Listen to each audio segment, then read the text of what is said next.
as quickly as possible get onto the same side of the table as your client metaphorically. So that way that you speak, it is like you are on their team. And that's what the essence of being a buyer's coach is. Asking the right questions, being the person they are happy to look up to, and they want to follow your footsteps. They want to be inspired by you. Are you a solopreneur looking to 2 times your revenue to fund your lifestyle and give back? Well, this podcast is for you. We bring you inspirational guests sharing actionable tips to solve many of the struggles you face each and every day. And now over to your host, Paul Higgins. Hello to the Build, Live, Give podcast. If you're a first-time listener, welcome. And if you enjoy it, please subscribe. If you're a regular, thanks for your support. Love to get your feedback at paul@buildlivegive.com. It means the world to me when you do. Our guest today is someone who always knew they wanted to run their own business, much to the horror of their school teaching mother. They ran a very successful personal training, a PT business, in an exclusive suburb within Sydney, Australia. They were told that they had a unique skill in how to influence people, and this has now become their passion to help coaches and consultants to learn the art of affective influence. So why listen? You will get a sales masterclass on how to get prospective clients into the yes zone. Learn about how to be a buyer's coach and how to avoid the classic no cash in confusion. They've kindly given you a wonderful discount to their online training called Your Sales Success Kit. Listen for the code to get $200 off this amazing offer. Now over to Rachel Bourke from Sales Space. Welcome, Rachel Bourke from Sales Space to the Build, Live, Give podcast. I've been waiting so long to get you on, Rachel. Great to have you here. Great to be here. Thank you, Paul. It's wonderful to be talking to you.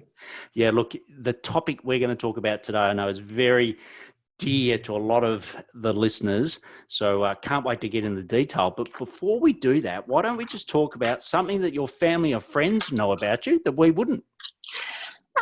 I think that maybe a lot of people don't know my love for horses. So this is something that that drives me and is very much a part of who I am and has made me who I am today, I suppose. So I've been riding since I was 8 and competitive since I was 12, and just my love of horses, the dedication to those and the discipline required to be a very competitive horse rider has made me who I am today. So that's a lot of people might not know about that about me.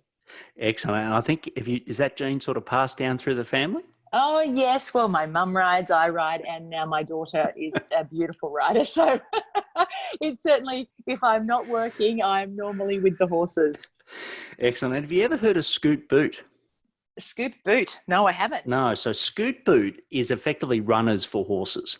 Oh. So, you know, if you're on a trail, rocky trail, etc., they're like it's basically like a sneaker for horses. And yes. They're a great little company down in Tasmania that are doing great things around the globe. I used to do some work with them. So shout out to Annette and all of her team down there in Tasmania. Yeah, fantastic. Good on them. Yeah. It's great for, horse health. And they're big into, what is it, barefoot, not barefoot? Yes, barefoot. It is barefoot. Barefoot, there you go. Yep, barefoot. Yes, there's a lot of barefoot horses out there and they certainly need those boots. Correct. Excellent. So for you, how did you come about to running your own business? Well, there was never any doubt in my mind that I would run my own business. In fact, I've only ever had my own business. I've never actually been employed, except for at the start of my career for just a couple of months. I went off and did some work in a gym. But throughout school, all I ever wanted to do was to run my own business. So that was I knew it was in my blood, and it's what I wanted forever. Great. So were your parents in their own business? No.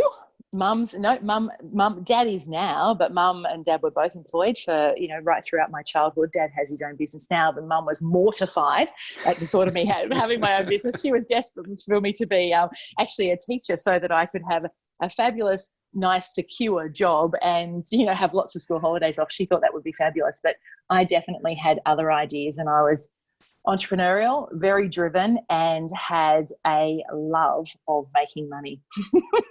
And I didn't want anybody else to tell me what I could make. I wanted it to be all about what I could do myself. Excellent. Well, my mum, she always wanted me to be a teacher. And, I keep telling her, well, doing podcasts is sort of a little bit like the modern day of teaching. Absolutely. She got a wish.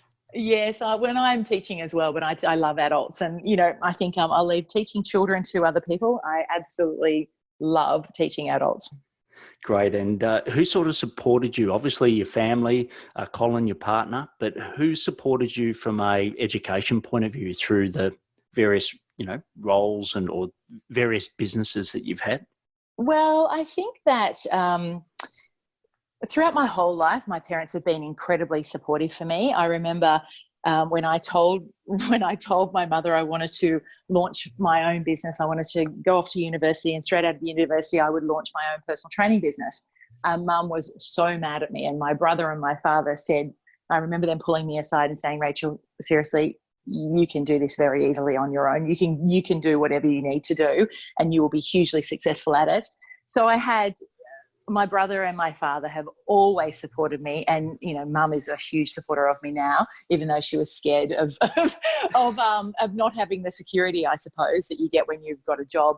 But throughout my whole career, my husband has been Cole is instrumental in supporting me, and always does. So I think it has been family, really, and key people around me as well, from friends and things like that. But it's really been a family situation. My main supporters come from. Great. And look, I know that we know a lot of people in common through Thought Leaders Business School. We do. Tell us a little bit about Thought Leaders Business School and your involvement there. I was in business school for a couple of years. I went in at white belt, and I think I became black belt within 2.5 years. I went beyond black belt, and I remain beyond black belt, which is very exciting. And what does black belt mean? Sorry, just for so for those, sure. Yes, absolutely. So black belt means that you're earning $720 a year in sales. So they actually measure it on sales. So as long as you've made that many sales in a 12-month period, that $720,000, then you are classified as a black belt. For me, it was very exciting. That whole promise was exciting. But once in there, I realized that it's not about black belting your sales. It's about black belt your bank balance. So that's a whole different kettle of fish. Hence the fact that we train so many thought leaders, and I think we're in the high 40s now in terms of the number of thought leaders we've already trained, and they continue to flow our way, because it's about, yes, it's about the sales, but it's actually about the money in the bank, and that sustaining that level of cash flow moving forward. That is where it's really at. That's the game we want to play anyway. And so business school was very exciting for that. And it's I suppose what that did for me is made me realize that I could stretch my horizons to a limit that I actually had never considered before. And when I saw that others were doing it, that's it. There was no stopping me, and it made me level up enormously, which is what we now do with our clients. Excellent. Well, look, perfect time to go into the build section. And with a name like Salespace as a company, I think I've got a bit of an idea of what you do, and probably people listening right now got the same. But why don't you tell us a little bit more? So when someone comes up to you and says, Rachel, what do you do? How do you best answer that? Absolutely. I say to people, I'm a sales trainer, but what I'm obsessed with is the art of selling without ever sounding salesy. Because we all know that when we're running our own business, it is highly distressing when it doesn't matter how hard you work, you just never seem to make enough money. So our promise is that we teach people a new approach to selling that ensures they have their time to double their sales. That's us in a nutshell. Great. And what do you know about sales that so many people just don't know? Yes, it's a really important question. I actually just got asked this question this morning from a new lead who come into us, and it's about affective influence, affective with an A. Affective influence means that you understand the importance of emotion in the selling process and in a sales conversation. Being good at selling is actually, it's your ability to be an incredibly influential person, a person who can elicit a strong and emotional journey for a prospect in your conversation with them. So you have a conversation with them that is incredibly powerful, but it also converts. And that is all about your ability to elicit those emotions, ask the right questions, take them on a journey where you're not just pushing them down into a pain point, but you're lifting them up into a state of hope and a state of inspiration and aspiration, where they look forward and they go, wow, I actually didn't even know that was possible. Let's do it. Yeah, and look, I know certainly when I used to, work at Coca-Cola and deal with the likes of, Coles, Myer buyers, etc., emotion they often revealed, but it wasn't the emotion I particularly wanted them to reveal. But it was hard. It was really hard, and I'm assuming a lot of your coaches and consultants and people that you help with both deal with people that are running their own business, but also corporates. How does that, affective influence differ, or does it differ at all, whether you're selling to a corporate person or whether you're selling to a small business owner? No, it doesn't matter at all. They're still a person. And this is the thing. People they get weird. They get weird when they're selling to a person who they perceive to be in this high flying role, and they get all scared of them and just don't connect with them in that heart to heart personal level. And that's what we truly need to do. We need to look at the other person as they're just another person. And how can I speak to them in a way that truly touches them emotionally at that one-on-one level? So our conversations, doesn't matter who we're speaking to, we need to elicit the values. We need to understand what makes that other person tick, so that our conversation is in alignment with what they care about most. Right. And is there a gender bias in this? Like a females better at this than males, or, what's your experience? No, I think both genders can be incredibly good at this. We have a 50-50 client, we're half and half in terms of the clients that we work with that are drawn to us and our method and our approach. I think that quite often what we find, the women are more trainable. They are open to, they want to be the best they can be, and they listen and take the feedback. Some to improve quickly. Sometimes sometimes males don't take the feedback and don't improve as quickly as possible. Surely not. Surely not. The gender issue comes from the training, not from their abilities. They've both got the same abilities. It's the level of speed at which they uptake the information. Yeah, look, I'm guilty of that. So you've got me in one. And I know you talk a lot about in your training and your methodology about the yes and the no zone. What does that mean? To sell a person, to buy, I should say, for a buyer to say yes, they have to be in the yes zone. And what the yes zone is absolute congruency, that all the boxes are ticked. So you've proven to them that you know what you're talking about.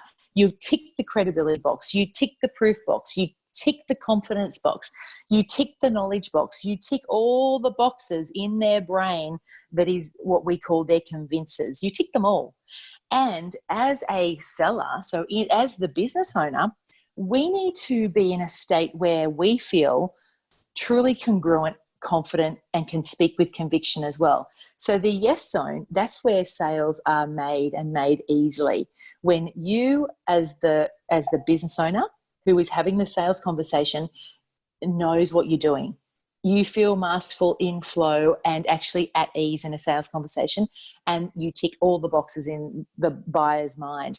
The no zone is obviously the opposite, and the rest, where the minute you are on, one of my sayings is weirdness equals weirdness. The minute you get weird, so does your poor client, which means if you get awkward, you get unsure, you feel like you've lost your words, or you get tongue-tied, then you go into the no zone, which is you repel. You're sending out a worried energy, which repels your buyer And basically, they can't get away from you fast enough. Even if they give you the sweetest buying signals like that, oh, yes, I'm quite interested in this. Give me a call tomorrow. I like it. I'm happy for you to follow me up. Seriously, they're out of there, never to be sold to. Yeah. Is that the case, that most times if someone says, send me something, or like you've just articulated, is that normally just a sugared no? It's absolutely a sugared no, unless someone has said, I love it. I need to run this by my husband. I can tell when someone is being true. Like, I know when someone needs, because in our questioning, the types of questions we teach our clients to ask, when I say to you, Paul, is there anybody else that's really important in this decision-making process? And what would they need from me? If you said to me, yes, it's really important for me to talk to my wife and my business partner, I would ask you what their names are, what would they need from me, and let me send that to you. So I already know what you're going to say at the end of the call, and I know the process that is yet to come. So I know that I'm going to send you something and we're going to book our next call together. But I also know in my heart when whatever you say at the end of a call is a no, and it doesn't matter how sugar-coated it is. I think everybody knows when it's a no, and you haven't done your initial sales call correctly when you're building up to a no. Look, I think that's a great build down on, asking exactly their names and what they need. I think that's brilliant. What about if it does get to the end of the call and it's a sugar-coated no? What do you do then? What's your advice then? I get in first. So I know when you know how to conduct a sales conversation, the questions you ask up front, you shouldn't even be spending a long time with somebody in any, whether it's a sales call, Zoom call, meeting, whatever it might be. You shouldn't be spending time together and wasting each other's time if your upfront agreement questions are not ticking the boxes. So let's just say there are 3 to 5 questions that you ask someone before you meet with them to ensure that they are exactly the type of client you work with. And if they don't tick those boxes, don't go there. But if they do tick those boxes, then if you conduct your sales conversation correctly, then then you will get a yes. But if I can feel as I'm talking to someone, even if they've ticked the boxes initially, as I'm asking them the questions and going through the process, we teach a 10-step sales approach. By step 3, I can tell if we're not right for somebody, and I will get in first and say, I'm just not quite sure what we do is exactly right for you. So I don't leave it to the end. Right, and you make that call. So are you asking them an open question there, or are you basically closing it?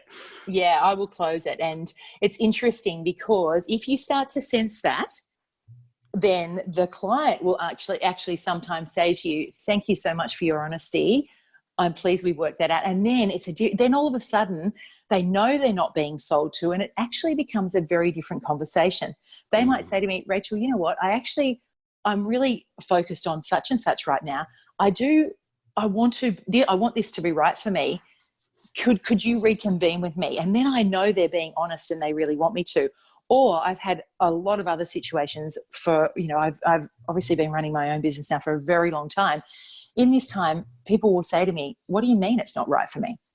And I say, well, these are the things that you've said that are a concern, and I just don't think, or I just don't know whether. And I say, no, hang on a second. I actually really want to work with you. Let's talk this through. And they will be selling themselves back in like you wouldn't believe. Great. And, your abilities and skills are fantastic. And that's why you've helped so many people, as you said before, get to that black belt level or above. But, you've got enormous confidence. You're very good at it. How long does it take someone that is, doesn't even like the word sales to get to a point where they're confidently selling? There's another word to put in instead of selling. And I haven't met many people who say to me that they don't want this. So if someone says to me, please don't teach me to be a salesperson, I say, that's good, because I hate thinking of teaching people to be salespeople. But is it okay if I teach you how to be more influential? Would you like to be someone who feels like you are influential and people actually enjoy being in your presence and take your advice? There's not a single business owner that says to me, no, I don't want that. So when you teach people the skills and the language of influence, their confidence grows enormously and they learn. So as I said in the start, we don't ever teach people how to sell. We teach people how to be a buyer's coach. So that is our trademarked methodology. Teach you how to be a buyer's coach rather than a salesperson. So when you feel like you're having a coaching style conversation with someone, you feel on the same team as them. And on the same team is a very different feeling than as a salesperson where you feel like you're their opposition. So Great. that's the difference that makes a difference. Great. So I'll dig a little deeper into buyer's coach in a moment, but just so how long? Like, I get the reframing. I love that. And actually, I think it was a Norwegian word, sales, originally. Right. I think it literally meant, basically helping people to achieve what they want in loose terms. So that's, and I think unfortunately it's been a bit bastardized since then. But yeah, so yes. I know the reframing is great. How long do you think it'd take? I think, different levels of mastery. I think that it actually depends on how badly someone wants to be good at it. I mean, I have seen people come and train with us, say they've done 2 months worth of work. They've done our online training leading up to it, and then they come and work with us for 2.5 days in a training. Their language skills and their confidence at the other side of that, it has improved out of sight. So people can be fast, but other people may take them a year because they might not be as hungry for it. They might not be, it's just, or they're someone who's happy to take their time to learn the art and take time. But I really believe that you can change someone's whole way of doing things and their confidence level and their ability to be influential and to sell within a very short period. Yeah, and look, I think that's brilliant because I think a lot of people say, well, look, I've just never learned it. I can't do this. It's going to take me too long to change my old habits, etc. But I think that's a great analogy where, do the online training, as you said, spend 2.5 days, which in the lifetime is basically a blip. And then you can have that influential confidence. So that's great. Now, buyer's coach, just tell us a little bit more about a buyer's coach and how you get people to become a buyer's coach. Yes. Well, just a quick insight into how that came around. I started my career as a personal trainer. I had a very successful personal training business in Sydney's eastern suburbs. And I used to meet the majority of my clients down in Centennial Park and sit on the park bench. And they'd sit there with me, they'd be petrified and just, so scared about this whole getting themselves a trainer and what did that mean to them, and I was going to torture them, etc. And I would just stand up with them after a few questions and I say, let's just walk together. Let's go for a walk and we'll talk about what you want, what we can do together and how this will look moving forward. And I was only early 20s at that stage. And what it made me realize, and we both loved it, both client and myself, we'd be walking around and we'd start to get into sync, the nerves would go and we'd come up with a great plan together. And so when I developed a buyer's coach my buyer's coach methodology, I took that experience as a personal trainer and always being on the same team as my client. So they'd sit next to me and I would metaphorically link arms with them and walk off. And that's what I do in business, and that's what we teach. As quickly as possible, get onto the same side of the table as your client metaphorically. So that way that you speak, it is like you are on their team. And that's what the essence of being a buyer's coach is. Asking the right questions, being the person they are happy to look up to, and they want to follow your footsteps. They want to be inspired by you, and you do everything in your path and in your ability to do that from the very first sales conversation right through to your delivery. Makes a lot of sense. And I know you talk a lot about influence, but I've also heard you use the term neuro influence. What does that mean? It means understanding. It's the intersection of science and the neuroscience of decision making and the art of selling, or the psychology of selling. Neuro influence means that you understand what is going on in the brain of the person that you are speaking with, and you know what to do with that information. Because all conversations cause chemical reactions. So when you can understand what your actions, behaviors, and language are initiating in the person that you're speaking to or the people that you are speaking to, you have this incredible ability to be more influential, more persuasive, more connected, more irresistible, basically. And so it's understanding that the science to what we do. Great. And, I know for a lot of people, well, certainly a lot of people that I work with, when I first work with them, they want to be all things to all people. So, I do a lot of work with people with their LinkedIn profiles and getting them authority and great clients through LinkedIn. But when I first look at their profile, it's like, well, who do you actually serve? How do you go about helping people refine who they're actually want to work with and who they can add value to? We have a comprehensive, oh gosh, this is a big topic for us because it's massive. In terms, you know this, when it comes to sales and marketing, if you don't know who you're selling to and you don't know your market inside out, then it is a scattergun approach and you are bound to get shocking results. So we have a very comprehensive targeting process that we take our clients through, understanding all the different distinctions of their ideal client, the way they think, what they love, what they hate, different situations that client would be in, where they are, just a very, it's all about our targeting piece, which is one of the first things we get our clients to do so that you get clarity. Everybody's craving clarity. And when you have clarity, you have massive momentum forward. So it's doing the work up front to actually do that targeting work, get that clarity on who your ideal client is, because then everything flows nicely afterwards and it actually works for you. Yeah, and what's that famous saying? A confused buyer never buys. Yes, a confused mind says no is my saying. Is it? Yeah, well, that's even better. Yes. And actually, I'm just writing that down for the show notes. I'll use that if that's okay with you. Please, but I will mention that it came from you. Yes, it is my favourite sales message. A confused mind says no, or there's no cash in confusion. If you are confusing to buy from, then no one's going to pay you a cent.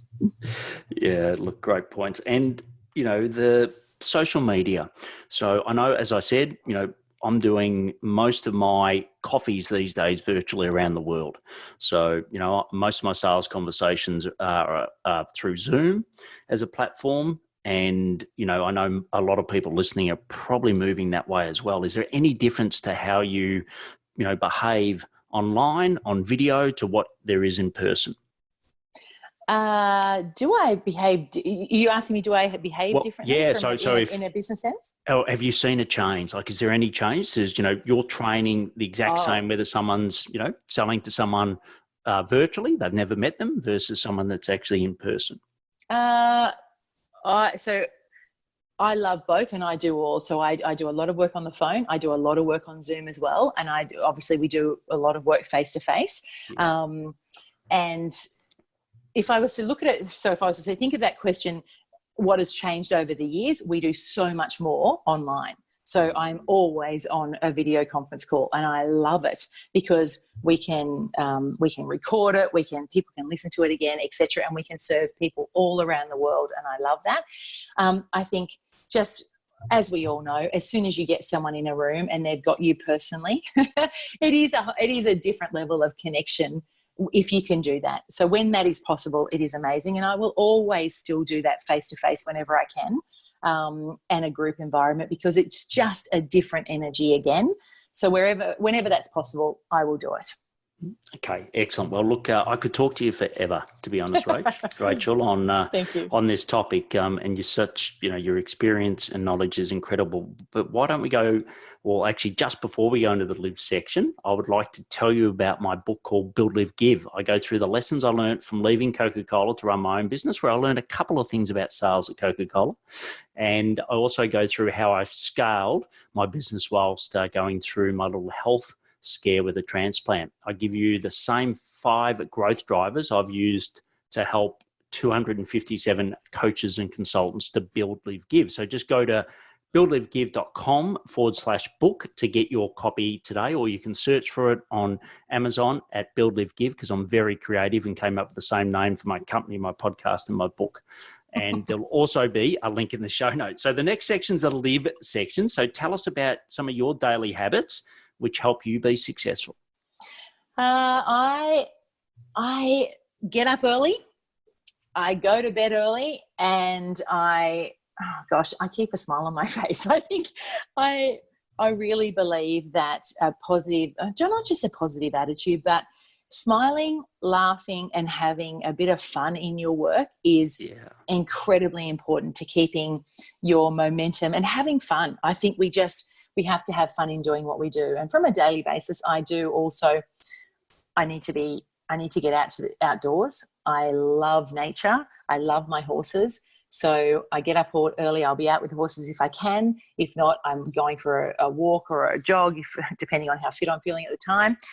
It's just about spending as much time outdoors, because as we all know, we sit on our butts way too much in front of our computers or on our phones. And so it's just doing the absolute opposite on a daily basis, which keeps me inspired and motivated. Yeah, and look, I highly recommend a stand-up desk if you if you're listening, you haven't got one.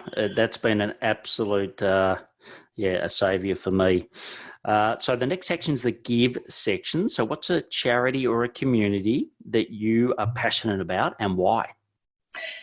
I'm a community. I spend a lot of my time giving back to Pony Club Australia and our local pony club that I am the club captain of. So that's one community I put a lot of work into. Yeah. I also involved in over the years, I've been involved in a lot of business women communities. I believe wholeheartedly in, if I'm going to be in a community, I do always like to be one of the leaders of the community. And I think that being involved from a business perspective in communities that rave are very important, because if they're all going to talk about you and build a great lead generation for you, it's wonderful. But on a personal level, I support animals and giving back to animals and looking after animals in need. But also, my heart is in domestic violence and women and children in shocking situations, and it breaks my heart and just makes me cry, actually. That subject, and so I know moving forward I will do so much more work in that area moving forward in my life. I've just got to be emotionally ready to get in there as well. At the moment, I can support a little bit removed, but it really does affect me. Yes, and I know we were talking before we went live, there's been some terrible incidents of late, which, there's no words that can describe the horror. Yeah. And, I think what you, anything you put your efforts into, the world's going to be a better place. So if you go towards that, I think we'll all be better off. So the last section, just to sort of speed it up, is the action section. So I'm going to ask you some questions and get some rapid fire responses. So the first one is, what's your top 3 personal effectiveness tips? Sleep, smiling, and be very organized in advance. Brilliant. And any little tips there, especially for sales? What's the number one thing that someone should know before they go and talk to someone? Being prepared. You absolutely have to be prepared. You need to have your pitch at the ready. You need to have your sales slide deck prepared. You need to have your collateral with you. There's so much preparation to do so that it all seems seamless and like you are the most professional person. When you turn up to a sales conversation or a sales meeting, you need to be the person that client has dreamt of. Like, they need to walk away and say, my gosh, that was the person of my dreams, in terms of that's exactly who I want to buy from. I am so pleased I met them. That's what you should be doing. And we've got an ebook on our website, actually, that it's all about preparation. And that's how I wholeheartedly believe once you've got the preparation in place, roll it out every time. Yeah, look, it's a skill that I was taught at Coca-Cola, and it's going to live with me for the rest of my life. So I Yes. completely agree. There's a cost to winging it, and it's very expensive. You cannot wing it, and most business owners do. Yeah. Well, that's why they need your training, and I'll talk more about that in a moment. But technology, what's a tech platform that you couldn't run your business without? Well, we are Zoho through and through. So Zoho CRM, Zoho Mail, Zoho Projects, everything. The Zoho product is something we are hugely grateful for in our own business. And we now have a Zoho expert in sales space working for us full time, so that we can not only perfect our use of it, continued use of it throughout our own business, but we also now can provide that service to our clients as well, because it's just life-changing when you know how to work a CRM and use it from a sales everything to be organized from a sales perspective and know what to do and when. It's worth a lot of money to you.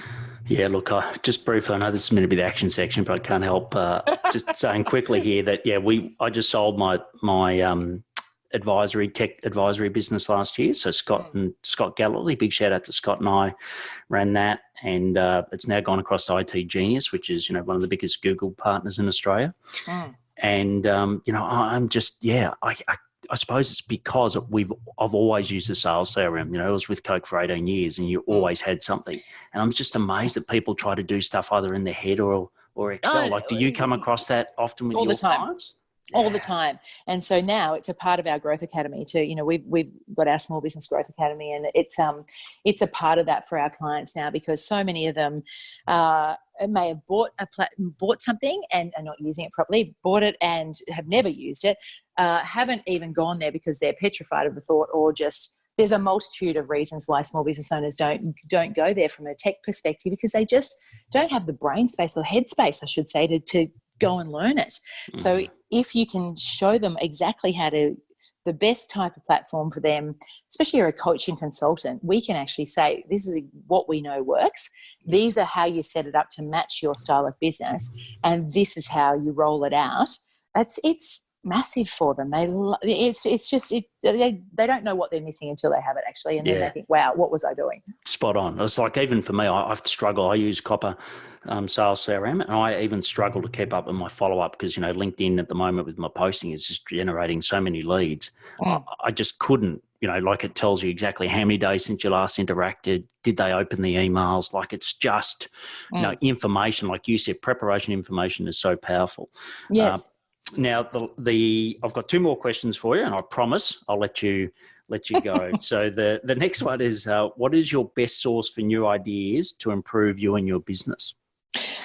Do you know what? I was thinking about this, and I think that I like to watch what other people are doing. I really do research and watch. Does that mean you're a stalker? No, I don't mean like that. Well, that did sound like that, didn't it? But I like to hear other people's success stories, but then delve into and really understand what their processes were behind that and what their systems were, and actually understanding what they're just looking deeply at someone else's strategy and why it's worked, and breaking it right down into that having that strategic knowledge. And, there's a lot of people out there who look like they're doing incredible things and are incredibly successful. Many of them are not, even though they look like they are. But we have the ability to get into the actual business of a lot of our clients, even that are doing incredible things. You learn so much from your own clients. It's quite cool, and it really is very inspirational.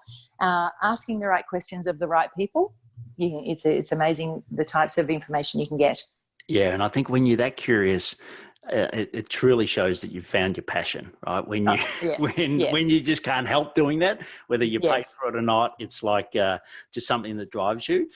So I've done a lot of training courses in my life, though, and I can continue to do so. It's having a love of learning and a passion for learning, and doing whatever training and personal development you need, professional development, whatever it is, go out there and do it. I think about the money I've spent doing that and made it back however many times. I can't even imagine what times over I've made that money back that I've invested. Excellent. Well, the last one's the big one. I'll leave the biggest question to the end. So what impact do you want to leave on the world? Oh, wow. I should have actually thought of that one first. What impact do I want to leave on the world? Do you know, the thing that drives me to do what I do from a business sense is I love small business owners having the freedom to do having that freedom in their business and to stay in business and be hugely successful. So nothing makes me happier than helping other people make lots of money. I love it because it gives them choice, freedom, and experiences, and allows them to replace financial stress with opportunity and excitement. So what I want to leave on the world from a business sense is my vision is for Sales Space to be the number one sales training and mentoring, sales and marketing training and mentoring company Australia-wide, and for every small business owner, for us to have touched every small business owner in some way, shape or form to help them improve their sales results. And that's what I love, and that's what I'm driven to do. Excellent. Well, look, I know you've got something to help people listening today to continue their journey on not being a salesperson, but being an influencer. So why don't you tell us about this amazing offer that you've got for our audience? Absolutely. So let me find this, because I have it written down so that I can actually give this offer to them nice and clearly. So we have our online training called Your Sales Success Kit, and this has just been released at the end of last year. It is a comprehensive online training that will allow people who can never train with us. So some people, obviously throughout the world, can't get to any of our 2.5-day training. So this training allows them to learn the art of selling without ever sounding salesy, and our buyer's coach system as well. So that training we normally sell for $497 Australian dollars for 12-month access. So we're going to, until the 31st, midnight on the 31st of March, offer it to our listeners for $297 and lifetime access. So this is strictly a limited offer until the 31st of March 2020 at $297 Australian dollars lifetime access. Amazing. Fantastic. And look, I did go through the course, so I'll be completely transparent. I went through the course, and, you know, I've been in sales for 26 years and taught by, I think, one of the best sales companies in the world. And there was definitely some things that I went and implemented, especially those 10 questions you talked about, and you talked about 3 to 5 questions. I went and actually implemented those straight into my sales CRM. So, me personally, I highly recommend it. Rachel is very good at what she does, and I think is doing things that it's at the cutting edge rather than what I think a lot of people are doing, just rewriting what others have learned in the past. I think this is quite unique. So it's a great offer. We'll put all of this in the show notes. But Rachel, absolute pleasure having you on the show today, and thanks for giving so much value. Yes, you're welcome. And I really, thank you so much for having me. And I do really look forward to supporting anyone who are listening, any of your members who are listening. And if they once they're involved with us, if they have any questions, then they can write to us and ask us questions as well. So to access the offer, it will just be salespace.com.au/your sales success kit. And then the special coupon code, which will be, what is it? Tell me again BLG. What it is. BLG is the coupon code. So yes, if they do that, then we can help them from that point forward. Excellent. Great. Thanks a lot, Rachel. Thank you. Fantastic. Thanks, Paul. Bye. Cheers. Bye. Now, you can tell I really enjoyed that interview. I know I'm not allowed to play favoritism, but I could have spoken for Rachel for so much longer. And this did go a little bit longer than normal, so I'll keep this short. You can get all the show notes at buildlivegive.com. If you believe someone you know could benefit from the show, and I'm sure plenty can, please share it. Rachel would love to get your feedback and appreciation on LinkedIn. Her profile will be in the show notes. You can get the Build Live Give book at buildlivegive.com/book. If you have it and really like it, love to get a review from you. All the links will be in the show notes. I know there were so many things mentioned. We'll have all of them in there. So please take action to build your business and lifestyle. Thank you for listening to the Build, Live, Give podcast. If you like what you heard, please subscribe and leave us a review. It would mean the world to us.